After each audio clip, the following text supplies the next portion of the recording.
오늘 우리 함께 읽고 은혜 나눌 말씀은 마태복음 28장 1절로 10절까지 말씀입니다. 마태복음 28장 1절로 10절 말씀입니다.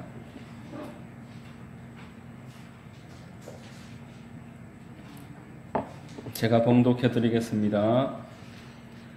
안식일이 다 지나고 안식 후 첫날이 되려는 새벽에 막달라 마리아와 다른 마리아가 무덤을 보려고 갔더니 큰 지진이 나며 주의 천사가 하늘로부터 내려와 돌을 굴려내고 그 위에 앉았는데 그 형상이 번개 같고 그 옷은 흰 눈같이 희거늘 지키던 자들이 그를 무서워하여 떨며 죽은 사람과 같이 되었더라.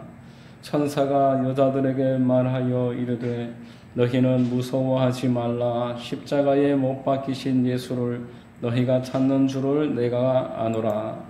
그가 여기 계시지 않고 그가 말씀하시던 대로 살아나셨느니라. 와서 그가 누우셨던 곳을 보라. 또 빨리 가서 그의 제자들에게 이르되 그가 죽은 자 가운데서 살아나셨고 너희보다 먼저 갈릴리로 가시나니 거기서 너희가 배우리라 하라. 보라, 내가 너희에게 일렀느니라. 그 여자들이 무서움과 큰 기쁨으로 빨리 무덤을 떠나 제자들에게 알리려고 다름질할세 예수께서 그들을 만나 이르시되 평안하냐 하시거늘 여자들이 나아가 그 발을 붙잡고 경배하니 이에 예수께서 이르시되 무서워하지 말라. 가서 내 형제들에게 갈릴리로 가라 하라. 거기서 나를 보리라 하시니라. 아멘. 봉독해드린 말씀을 통해서 말씀하신 대로 살아나셨느니라 라는 제목의 말씀을 전하겠습니다. 성령께서 역사해 주셔서 우리 모두에게 큰 은혜가 있기를 바랍니다.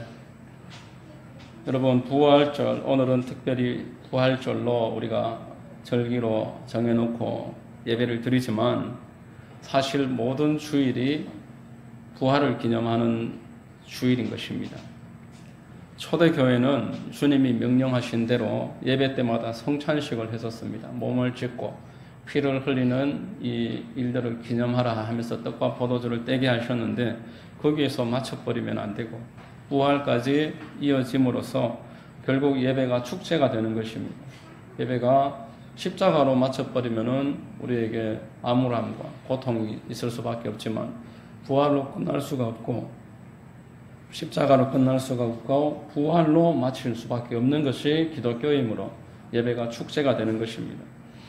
초대교회는 예배 때에도 그리고 전도할 때도 오직 부활만 전했습니다.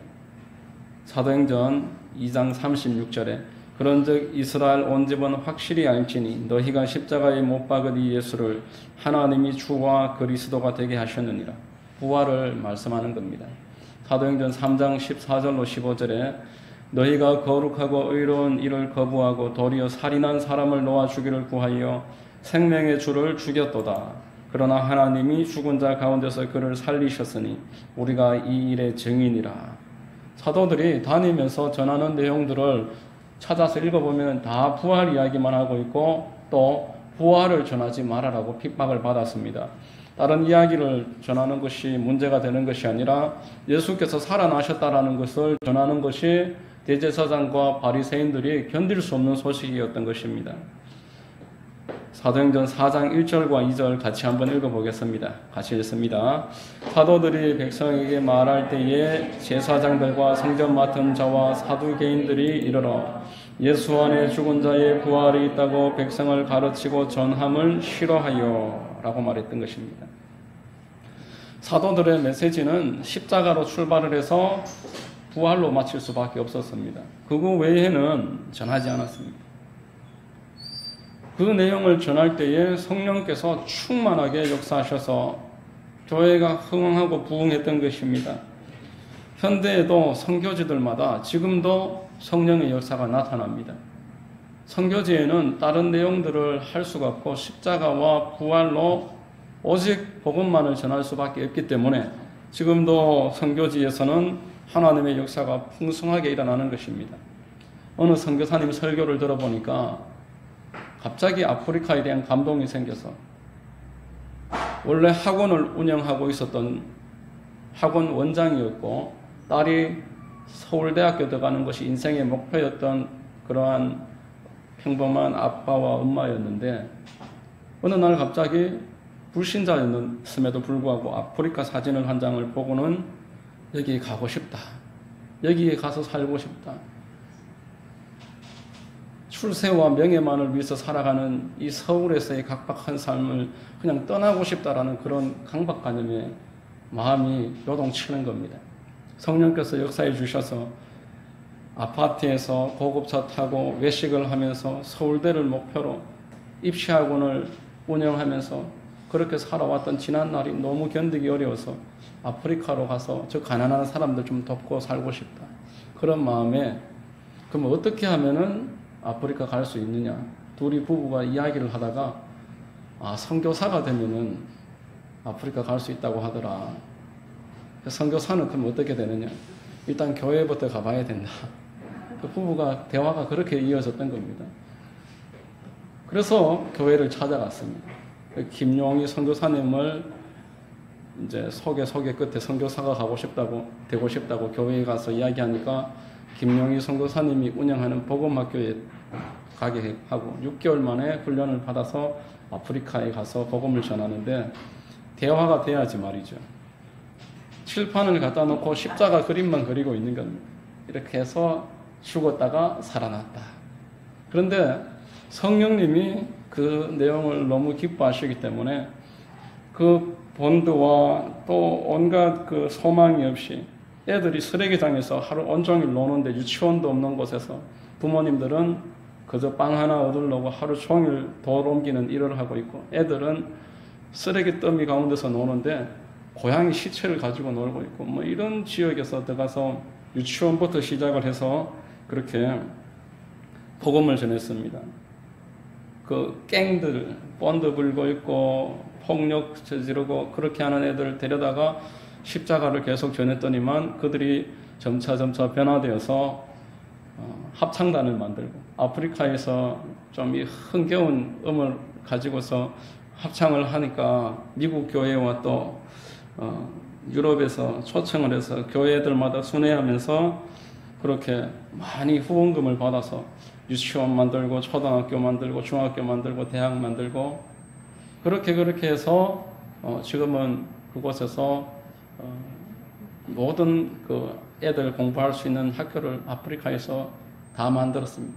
입시학원 원장 출신이니까 또 얼마나 잘하겠습니까? 그런 걸 잘 알아서 한국에서 교재들을 잘 이렇게 공급받아서 애들을 가르치고 그렇게 하는 것을 보면서 성령께서 역사하시면은 정말 빈들에서 강이 생기고 사막 가운데 길이 만들어지는구나. 그것을 생각할 수가 있었습니다. 사도 바울은 그래서 복음을 부끄러워하지 않았습니다. 그리고 내가 너희에게 늘 같은 말을 하는 것이 나에게는 수고로움이 없고 너희에게는 안전하다 이렇게 말했습니다. 바울과 당시 초대교회의 사도들은 복음 전하는 것이 중요하다는 것을 너무 잘 알고 있었습니다. 십자가와 부활 전하면은 하나님이 기뻐하신다는 것을 잘 알고 있었습니다. 그런데 이제 교회가 어느 정도 자리를 잡으면은 함정에 빠져듭니다. 어떤 함정이냐 하면은 새로운 설교를 해야 된다라는 함정입니다. 똑같은 설교를 하면은 무슨 죄를 짓는 것처럼 그렇게 여겨지고 이 전에 한 적 없던 완전히 새로운 설교를 또 해야 된다는 강박관념 때문에 기도와 복음 전파가 목적이 아니라 설교 잘하는 것이 목적이 되어버리는 그러한 함정에 빠져드는 것입니다. 오히려 초대교회처럼 똑같은 메시지를 반복해서 십자가와 부활을 앵무새처럼 그렇게 하라는 것이 아니라 십자가와 부활에 대해서 자기가 경험하고 감동되는 대로 성령을 의지해서 전하면은 성령께서 역사하셔서 은혜를 주시고 귀신이 쫓겨나가고 병이 치료되고 역사가 일어나는 것입니다. 사도행전 4장 33절 같이 한번 읽어보겠습니다. 시작. 사도들이 큰 권능으로 주 예수의 부활을 증언하니 무리가 큰 은혜를 받아. 다양한 주제에 많은 설교들을 하는 것이 중요한 것이 아니라 한 주제에 십자가와 부활을 증거할지라도 하나님의 영이 역사하시면은 그 설교를 통해서 많은 사람들이 은혜를 받는다는 것입니다. 여러분, 복음의 첫 단추는 하나님이 사람 되셔서 육신을 입고 이 땅에 오셨다라는 임마누엘의 복음입니다. 하나님이 육신을 입고 사람 되어 오셨다는 이 한마디에 마귀가 벌벌벌 떠는 것입니다. 복음서를 읽어보면은 예수님이 등장하시면은 마귀가 스스로 정체를 드러내고는 스스로 도망치고 스스로 자기에게 또 다른 기회를 달라고 그렇게 부탁하는 것들을 보게 됩니다. 그 다음 하나님이 사람 되신 예수께서 십자가에서 세상의 모든 죄를 짊어지시고 죽으셨다라는 십자가의 복음. 이 죄를 다 처리하시고 부활하신 다음에 그 예수께 하늘과 땅의 모든 권세가 주어졌다라는 그 부활의 복음. 이 세 가지가 복음의 핵심인 것입니다. 우리 마태복음 28장 18절 같이 읽어보겠습니다. 시작. 예수께서 나와 말씀하여 이르시되 하늘과 땅의 모든 권세를 내게 주셨으니. 예수님이 부활하시고 나서 제자들을 찾아오셔서 하늘과 땅의 모든 권세가 나에게 이양이 되었다. 예수님이 하나님이 이 땅을 위해 다스리고 계시던 모든 권세가 나에게 주어졌다. 여러분, 우리에게 믿음이 얼마나 중요한지 모릅니다. 믿음은 들음에서 나고 들음은 핵심되는 내용들을 계속 반복하면서 우리가 꼭 필요한 이 복음에 관해서만은 누구에게도 빠지지 않을 만큼 꼭 목회자가 아니라 누구를 일지라도 예수를 믿는다면은 복음에 대해서는 철저하게 통달을 하고 있어서 계속 반복하고 또 반복하고 누구에게도 복음을 전할 수 있는 그러한 사람이 되어야 되는 것입니다. 참된 복음의 메시지는 반복하면 반복할수록 좋은 것입니다. 복음의 메시지를 통해서 영혼이 살아나고 복음 전하는 사람에게 하나님의 은혜가 넘쳐나는 것입니다. 하나님이 먼저 그 나라와 그 의를 구하면 너희 필요한 모든 것들을 채우시겠다 하신 약속이 이 복음 전할 때 이루어진다는 것을 기억하시기를 바랍니다. 오늘 이 부활의 첫 기쁜 소식을 전하는 28장 내용을 통해서 몇 가지로 한번 중요한 내용들을 한번 찾아보겠습니다. 첫 번째로 부활의 첫째 증인이 막달라 마리아라는 그런 중요한 내용이 있습니다. 본문 1절 같이 읽어보겠습니다. 안식일이 다 지나고 안식 후 첫날이 되려는 새벽에 막달라 마리아와 다른 마리아가 무덤을 보려고 갔더니, 막달라 마리아가 지금 또 다른 마리아와 함께 무덤에 찾아갔다는 내용이 나옵니다. 마가복음 16장 9절 같이 읽어보겠습니다. 예수께서 안식 후 첫날 이른 아침에 살아나신 후 전에 7 귀신을 쫓아내어 주신 막달라 마리아에게 먼저 보이시니. 복음서마다 그 관점이 차이가 있고 사람의 기억이 꼭 중요하지 않은 내용에 대해서 누락될 수 있기 때문에 2명, 3명 혹은 1명 증인이 나오는데 항상 막달라 마리아가 빠지지 않습니다. 이 막달라 마리아는 귀신 들렸던 여자입니다. 여러분, 왜 하필이면 법적으로 증인 가치가 떨어질 수밖에 없는 이 막달라 마리아에게 부활의 첫 증인의 사명을 맡겼겠습니까? 당시 여자들은 오늘날로 말하면은 투표권이나 시민 참여권 같은 것들이 없었습니다. 거기다가 귀신 들렸다가 돌아온 사람에게 왜 하나님이 첫 증인으로 그를 세웠겠습니까? 처음부터 로마 시민권자이며 당대 최고 학벌을 공부를 마쳤던 사도 바울에게 증인으로 찾아오셨다든지 아니면은 본디오 빌라도를 찾아오셨더라면은 얼마나 효과적이겠습니까? 오죽하면은 제자들마저도 막달라 마리아의 말을 가볍게 여기고 믿지 않았습니다. 법정에서 그 증인의 지난 경력이 참 중요합니다. 법정에서 증인이나 변호인이 어떤 경력을 가졌느냐에 따라서 그 증언의 무게가 틀려지는 것입니다. 변호인으로 전직 검사장이나 또 법원장 같은 사람들이 인기가 많습니다. 증인도 위증 전력이 있다든지 아니면 정신질환을 앓았다든지 약물이나 사기 관련 전과자들, 그들의 증언은 사실상 큰 의미가 없는 것입니다. 예수님이 왜 막달라 마리아를 증인으로 세웠겠습니까? 대단히 중요한 질문입니다. 부활의 증인이 막달라 마리아와 또 여자들만으로 구성되어 있다는 것에는 분명한 이유가 있습니다. 하나님이 의도적으로 이렇게 하신 것입니다. 오래전에 어떤 분들이 왜 여자들에게만 증인으로 세우셨냐는 그 질문에 남자들에게 나타나시면은 집에 가서 이야기 안 한다는 것입니다. 사실 그렇기도 할 만한 그런 대답인데 그것은 넌센스식 대답일 뿐이고, 정확한 대답은 부활의 이 증인의 막중한 임무를 인간의 능력에 의지하지 않음을 이렇게 표현하신 것입니다. 사람이 어떠한지, 그 사람이 어떠한 배경이 있는지 그런 것들로 부활을 하나님이 알리기를 원치 않으셨습니다. 하나님은 사람의 능력을 의지하실 이유가 없으신 분이십니다. 요한복음 2장 23절로 25절 우리 같이 읽어보겠습니다. 6월절에 예수께서 예루살렘에 계시니 많은 사람이 그의 행하시는 표적을 보고 그의 이름을 믿었으나 예수는 그의 몸을 그들에게 의탁하지 아니하셨으니 이는 친히 모든 사람을 아심이요 또 사람에 대하여 누구의 증언도 받으실 필요가 없었으니 이는 그가 친히 사람의 속에 있는 것을 아셨음이니라. 사람들이 아무리 예수님을 인정하고 높이려고 해도 예수님은 그들을 의뢰하지 않으셨다라는 것을 말합니다. 사람을 의지하는 일들의 한계를 너무나 잘 알고 계셨습니다. 여러분, 사람의 힘을 의지해서 잠깐 흥황할 수는 있겠지만 사람의 힘으로 세워진 것들의 결국이 어떻습니까? 권불 10년이라고 해서 어떤 정권도 10년 이상 흥황하지 못하는 것을 우리가 보게 되는 것입니다.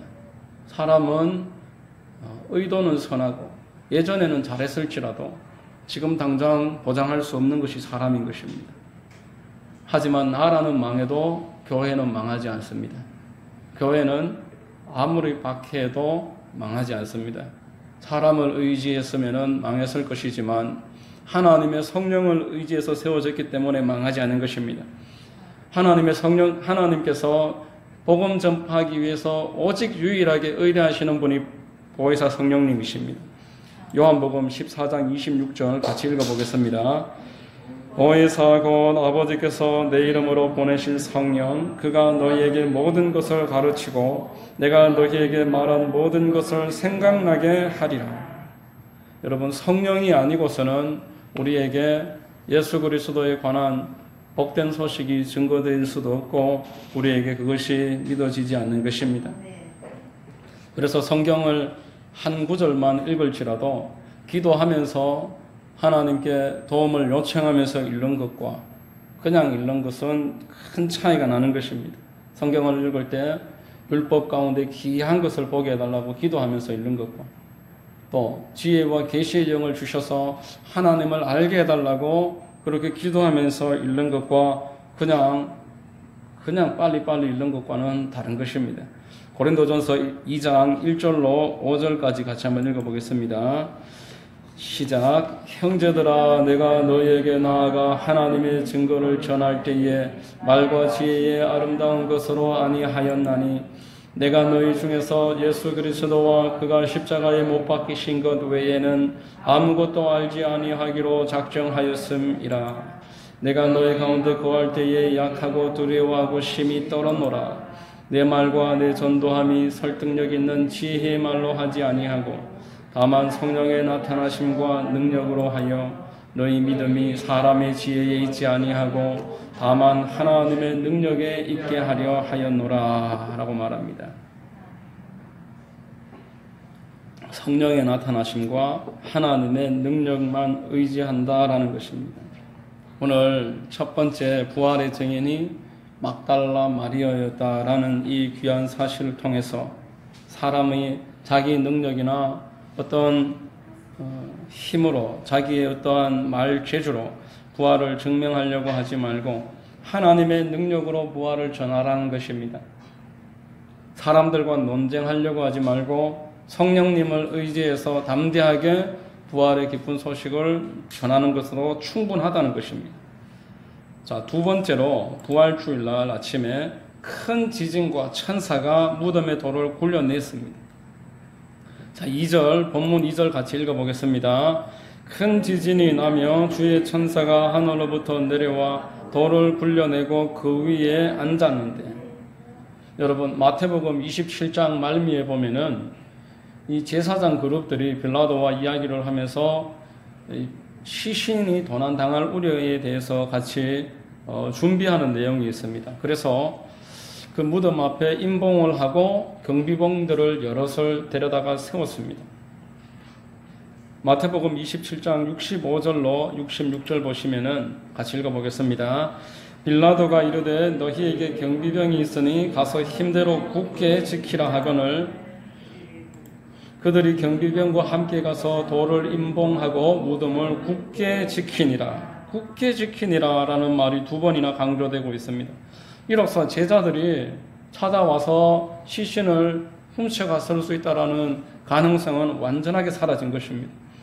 당시 예루살렘의 안식일 날 그까지 찾아올 사람도 없었고 또 6월절에 시신에 다가갈 수 있는 사람이 없었습니다. 왜냐하면 시신과 접촉하면 6월절 제사를 치르지 못하게 되어 있기 때문에, 그래서 시신과 철저하게 그렇게 구별되어 있었을 것인데, 지금 이렇게 당시의 모든 시신이 훔쳐갈 만한 그런 가능성을 다 이렇게 제한해 놓고 사람으로서는 이 일이 일어날 수 없다라는 것을 거의 확정시켜 놓은 다음에 하나님이 직접 일을 하시는 것입니다.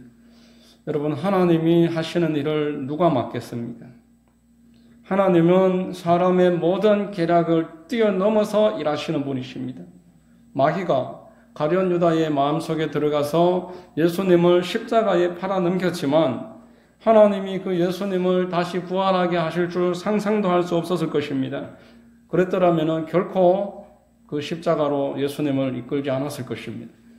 제사장들이 이런 결과를 예상했더라면 빌라도에게 십자가에 못 박아 주소서, 그렇게 애원하면서 십자가로 못 박아 달라고, 빌라도가 그렇게 하지 않으려고 할지라도 강압적으로 끝까지 그렇게 요구했던 것들은 전혀 이런 일들이 있을 줄 생각하지 못했기 때문에 그렇습니다.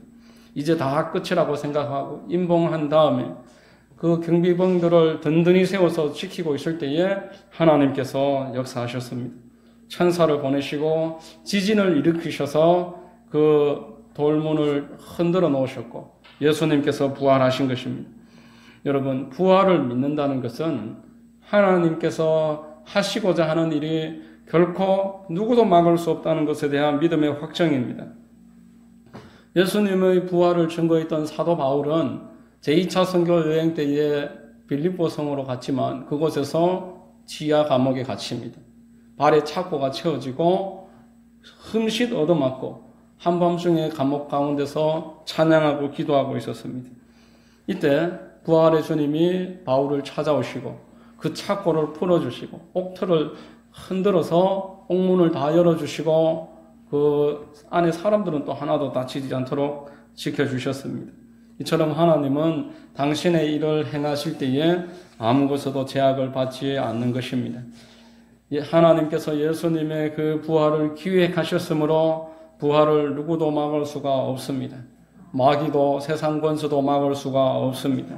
천사가 나타나서 지진을 일으키고 그 문을 활짝 열어 지켜서 그 앞에 경비 서고 있던 경비병들이 두려워 떨었더라고 말씀합니다. 자, 본문 4절 읽어보겠습니다.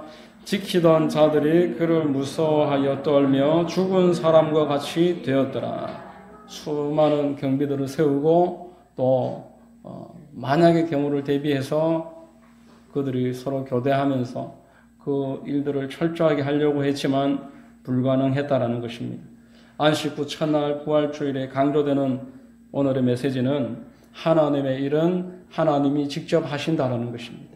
하나님은 환경에 걸림을 받지 아니하시고 당신의 뜻을 스스로 직접 이루어내신다라는 것을 기억하시기를 바랍니다. 세 번째로 성경에 말씀하신 대로 다시 살아나셨습니다. 6절, 오늘 본문 6절을 같이 읽어보겠습니다. 그가 여기 계시지 않고 그가 말씀하신 대로 살아나셨느니라. 와서 그가 누우셨던 곳을 보라. 여러분, 제자들은 예수님이 십자가와 부활에 대해서 말씀하실 때 전혀 이해할 수가 없었습니다. 인간에게 있어서 죽음은 끝입니다. 어떤 계획을 세울 때 죽음 이후의 일들까지 함께 계획을 세울 수 있는 사람은 아무도 없습니다. 그래서 예수님이 말씀하시는 십자가의 죽으심과 부활에 대해서 의도적으로 흘려들었습니다. 그 말을 듣기를 거절을 했습니다. 그런데 한편 예수님의 부활 소식을 귀담아 듣던 사람이 있었는데 베다니에서 나사로와 마르다와 함께 삼남매가 살던 그 마리아입니다. 이 마리아는 말씀을 흘려듣지 않았습니다. 말씀을 주의 깊게 듣고 있었고 예수님이 장례식을 치르러 올라가시는 길에서 자기들에게 방문을 하셨을 때 소중한 옥합을 깨트리고 그 나드 한 근에 달하는 300데나리온 가치가 되는 향유를 예수님께 부어드림으로 장례를 준비했던 것입니다. 말씀을 깊이 마음으로 새긴 결과였습니다. 여러분, 성경은 예수님이 십자가에서 사흘 동안 죽으시고 사흘 동안 무덤 속에 계시다가 부활하실 내용들에 대해서 분명하게 말씀을 하십니다. 요나가 물속의 뱃속에서 사흘 동안 죄로 인해서 갇혀 있다가 죄를 다 회개하고 죄가 처리된 다음에 물 밖으로 나왔던 것은 예수님이 죄를 다 짊어지시고 무덤 속에 들어가셨다가 사흘 만에 죄가 다 처리된 다음 부활하실 것에 대한 모형입니다. 모형입니다. 죄로 인해서 죽었던 사람이 다시 회복될 것에 대한 설명은 호세아서 6장 1절과 2절입니다. 1절, 2절 같이 읽어보겠습니다. 오라 우리가 야훼께로 돌아가자. 야훼께서 우리를 찢으셨으나 도로 낫게 하실 것이요 우리를 치셨으나 싸매어 주실 것임이라. 야훼께서 이틀 후에 우리를 살리시며 셋째 날에 우리를 일으키시리니 우리가 그의 앞에서 살리라. 지금 천사가 이 여인들을 찾아와서 그가 누우셨던 곳을 보라 이렇게 말하는 것은 하나님께서 하신 일들을 왜 그렇게 믿지 못하느냐 그 말입니다.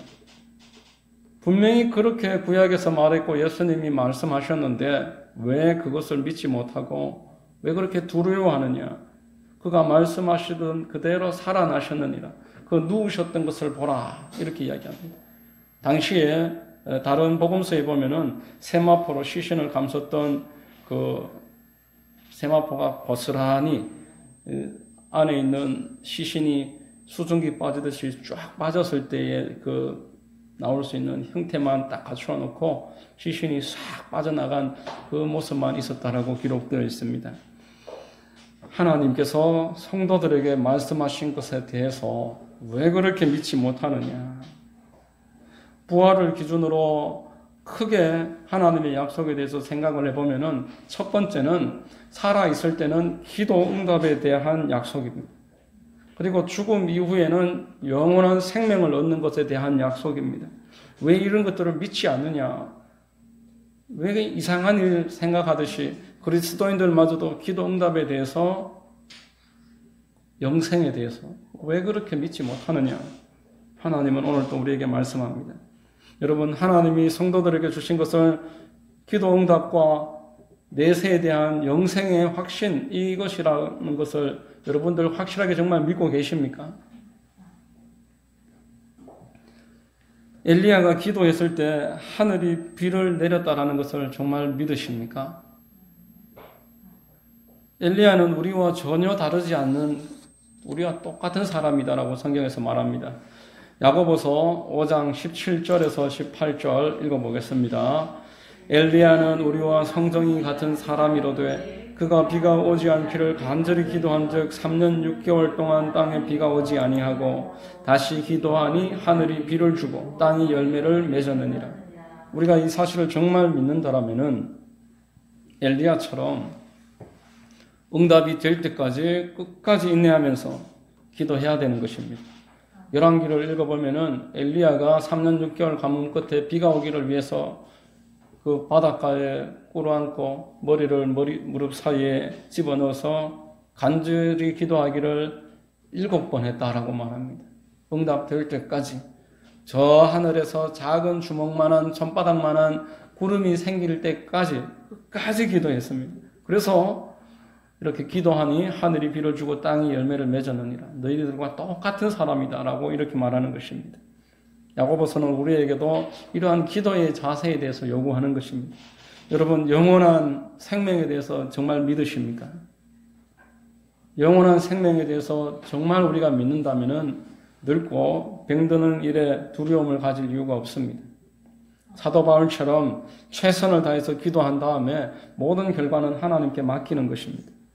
여러분, 예수님은 하늘 왕국에 하나님 나라에 지금 계십니다. 이 땅에서 왕국을 세우신 것이 아니었습니다. 이것은 우리가 이 땅에서 영원히 살지 않고 부활의 첫 열매 되시는 예수님과 함께 우리도 부활해서 우리도 주님과 함께 하늘나라에 함께 있을 것을 알려주시는 것입니다. 여기 계시지 않고 살아나셨느니라.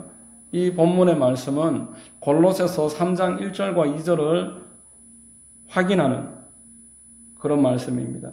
골로새서 3장 1절과 2절 같이 읽겠습니다. 그러므로 너희가 그리스도와 함께 다시 살리심을 받았으면 위의 것을 찾으라. 거기는 그리스도께서 하나님 우편에 앉아 계시느니라. 위의 것을 생각하고 땅의 것을 생각하지 말라. 여러분, 부활신앙 이런 말을 우리가 흔히 하고 듣는데 부활신앙이라는 것은 이 땅의 삶이 다가 아니다라는 것을 믿는 신앙이 부활신앙입니다. 성도가 예수님을 믿는다는 것은 예수님이 부활하셨음을 믿는 것입니다. 그것은 나도 부활한다는 것을 믿는 것입니다. 이것을 깊이 인식할 때 사도 바울처럼 천국 시민권자가 되는 것입니다. 우리의 본향은 천국이고 이 땅은 천국 도달하기 전에 목적을 가지고서 머무는 중간 역이다라는 것을 아는 것이 천국 시민권자의 모습입니다. 하나님께서 나를 이 땅에 두신 목적이 무엇일까를 계속 생각하면서 하루를 살아도 그 목적을 이루고 그것을 실행하기 위해서 기도하고 순종하는 것이 부활을 믿는 사람들의 생활 방식인 것입니다. 우리가 이것을 믿는 것에 대해서 하나님이 확정해 주신 것이 바로 부활의 오늘 살펴본 내용의 모습입니다. 우리 사도행전 17장 31절을 같이 읽고 마치도록 하겠습니다. 같이 읽습니다. 이는 정하신 사람으로 하여금 천하를 공의로 심판할 날을 작정하시고 이에 그를 죽은 자 가운데서 다시 살리신 것으로 모든 사람에게 믿을 만한 증거를 주셨음이니라 하니라. 아멘. 하나님이 이 부활을 통해서 믿을 만한 증거를 주셨습니다. 죽은 자 가운데서 그가 살아나심으로써 우리도 함께 부활하게 될 것입니다. 하나님은 우리가 이 부활 신앙을 갖기를 원하십니다. 이 땅이 다라고 생각하면서 이 땅에만 얽매여서 사는 것을 원치 아니하시고 이 땅 다음에 소망이 있기 때문에 여기에 죽음에 대해서 두려워하지 않고 이 땅에서 매이는 것에 대해서 좌절하지 않고 하나님이 반드시 뜻을 가지시고 나를 인도하실 것이고 나의 다음 길이 또 있을 것이라는 것을 믿는 것이 부활신앙인 줄로 믿습니다. 이 일을 하는 데 있어서 우리의 어떤 빈부귀천 남녀노유가 영향을 주지 못합니다. 어떤 환경도 우리를 막지 못하는 것입니다. 하나님의 말씀이 기록된 그대로 우리에게 반드시 이 부활의 기쁜 소식이 삶으로 이어지는 은혜가 있게 될 줄로 믿습니다. 여러분에게 이런 부활신앙으로 말미암아 자유함을 얻게 되는 그런 큰 축복이 있게 되시기를 예수님의 이름으로 축원드립니다. 기도하겠습니다. 부활의 주님께 감사와 영광을 돌립니다. 우리를 부활의 증인으로 삼으시고 어떤 환경도 넘어서며 천국 소망을 품고 살게 하심에 감사드립니다. 날마다 더욱 위의 것을 찾고 부활의 소망을 전파하는 신실한 그리스도인들로 우리를 인도하여 주시옵소서. 모든 것을 믿사오며 거룩하신 우리 구주 예수님의 이름으로 기도하옵나이다. 아멘.